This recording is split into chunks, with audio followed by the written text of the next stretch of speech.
Bonjour, si vous pouviez être n'importe qui dans votre vie, que seriez-vous? Avant, je passais un moment fou à réfléchir à cette question. J'étais persuadée par l'idée de pouvoir changer d'identité, parce que j'aurais voulu être n'importe qui, sauf moi. Bon, je viens d'une famille très modeste. La chance que j'avais d'aller à l'université était des zéros. Et j'étais pas encouragée par ma famille et mes proches. Les études, à quoi bon, Andrea? Tu es jolie, tu peux trouver facilement un mari. Et ma famille, mon entourage, trouvait que c'était une perte de temps. En plus, je voulais faire des études en français. Alors, à mon époque, il y a 10 ans, faire des études de français, personne ne parlait le français.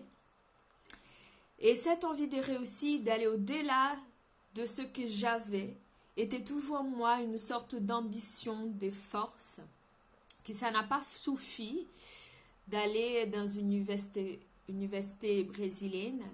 Je me suis dit, j'aimerais bien aller faire mes études en France. Et pourquoi pas? Et les gens me disaient, mais encore, t'es folle. Ton rêve n'est pas réaliste. Mon envie de faire des études en France, il était tellement fort que j'ai rencontré des personnes et des situations qui m'ont fait venir en France. Et j'ai fini avec une mention très bien à l'université de Grenoble. Vous pouvez me dire, mais Andrea, tu as eu de la chance.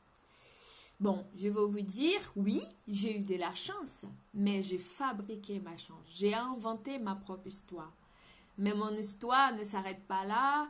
Après quelques années des études en France, j'ai entendu 1000 fois, tu ne trouveras jamais de travail en France. Tu as un accent, ça ne sera pas possible. De plus, tu es typée, femme, d'origine étrangère. Franchement, tu ne trouveras jamais du travail.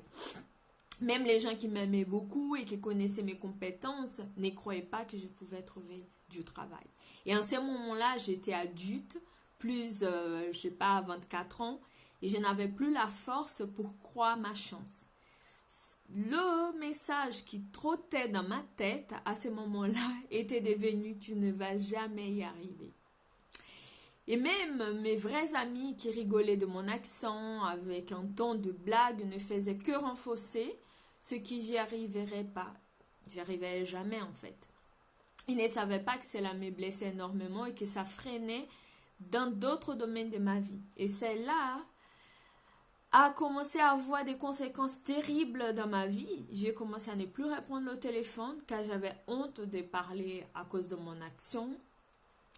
J'ai évité de parler en public à voix haute.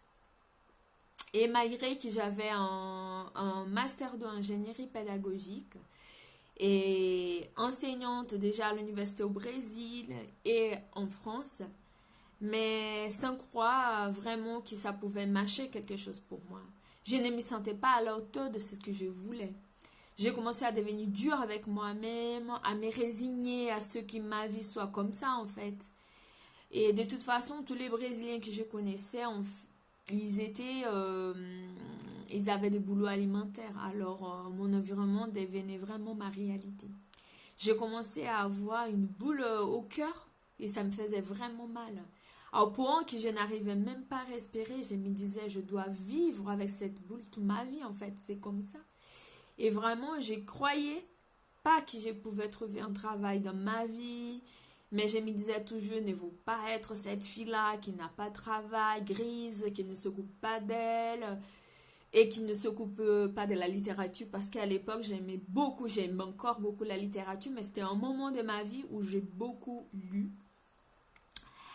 Donc, mon attitude était un peu dépressive, on va dire, fataliste, me faisait gravement souffrir à l'intérieur de moi. Je ne voulais pas être ce que je voyais dans le miroir. J'ai arrêté de chercher du travail et j'ai commencé à fabriquer des poupées artisanales.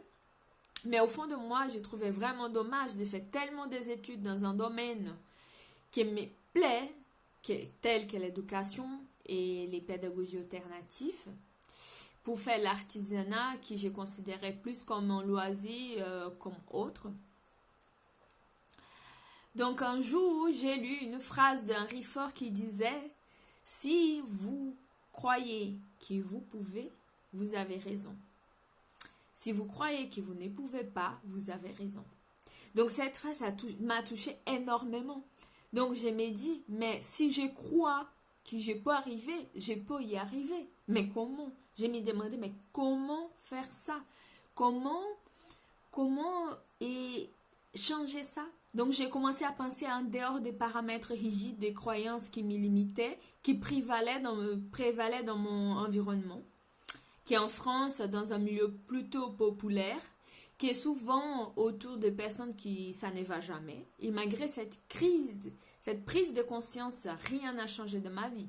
Je faisais des affirmations positives, je suis allée chez le psychologue, je suis allée faire des hypnoses et tout n'allait pas en fait. Jusqu'au moment où j'ai rencontré un livre par le biais de la vie, le Biologie des croyances de Bruce Lipton. Et c'est là qu'il y avait aussi beaucoup de choses que j'ai compris qui me limitaient. Donc j'ai acheté ces livres et j'ai eu ma première révélation qui allait changer le cours de ma vie et la vie des gens qui étaient autour de moi. Donc ce qu'il dit, Bruce Lipton, que nos vies ne sont pas déterminées non par nos gènes, mais par nos réactions aux signaux environnementaux.